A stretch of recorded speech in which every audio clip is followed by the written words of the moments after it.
what I'd like to do now is to apply some of the lessons we learned in Exodus, the children of Israel, to ourselves today.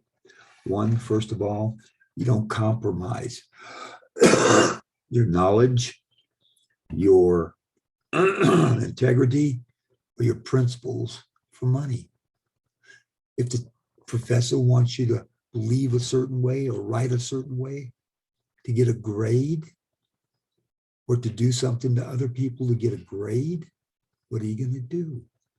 Well, I need to do this so I can get a good grade so I can go on to graduate school. And you compromise, and you compromise, and you compromise. You're trading your liberty for a little money. Another thing we learn is the government is coming after your children. Yes, they are. Now, let's look at the Constitution, United States of America. Inspired by God, it produced the most Christian, the most moral, the most free, the most prosperous, the most literate, the most generous country in the world. What does the Constitution, inspired by God, say about education or schooling? Zero. Zero. In the Doctrine and Covenants 98, you will find the Lord saying, whatsoever is more or less than the Constitution cometh of evil. Well, let's look at the communists. Communism has murdered hundreds of millions of their own people, democide. They have stolen entire countries. They have enslaved entire nations. Wow. In fact, David O. McKay, in the position of the church statement on communism, says communism is satanic. He goes further and he says, the last paragraph, no member of this church can be true to their faith. No American can be loyal to their trust by lending aid, encouragement, or sympathy to any of these false philosophies. For if he does, they will be snares to his feet. Remember that. Communism.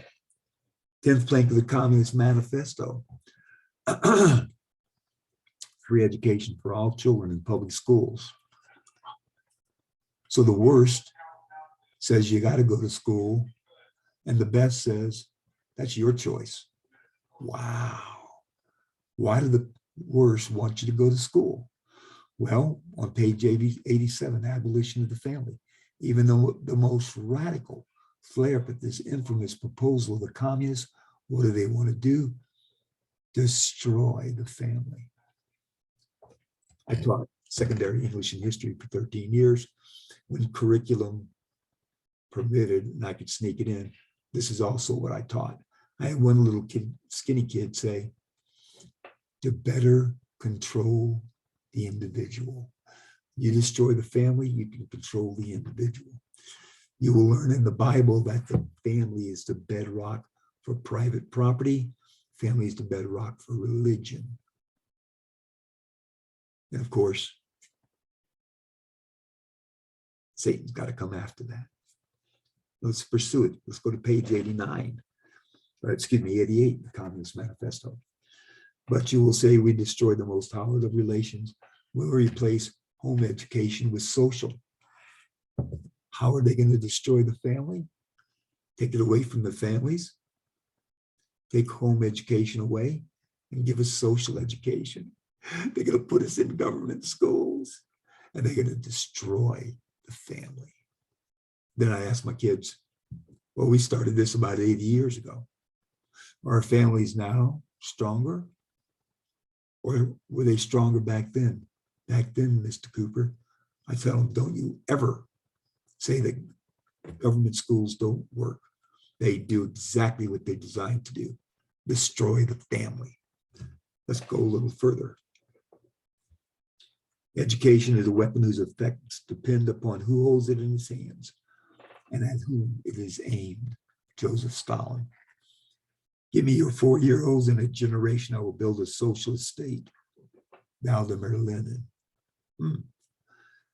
The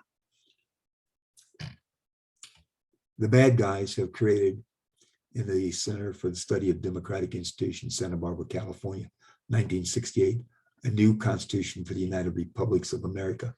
This is what it says on page 110.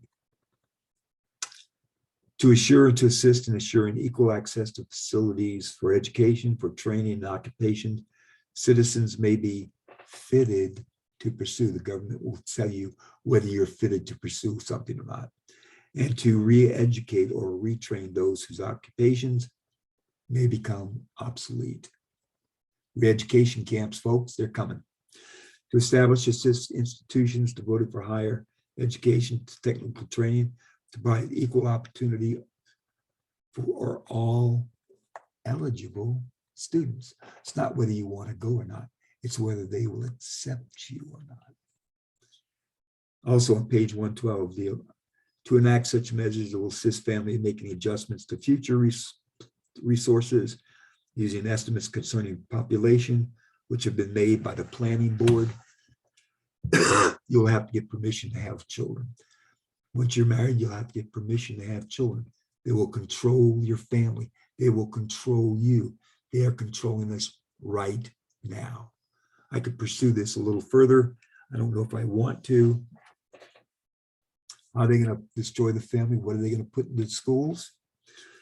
Eliminate all laws governing obscenity by calling them censorship, violation of free speech and the press. Break down cultural standards of morality, promoting pornography, obscenity in books, magazines, motion pictures, radio, TV. Present homosexuality, degeneracy, promiscuity as normal, natural, and healthy. Looks like the communists and their allies have won. That's what is happening in our schools in America today.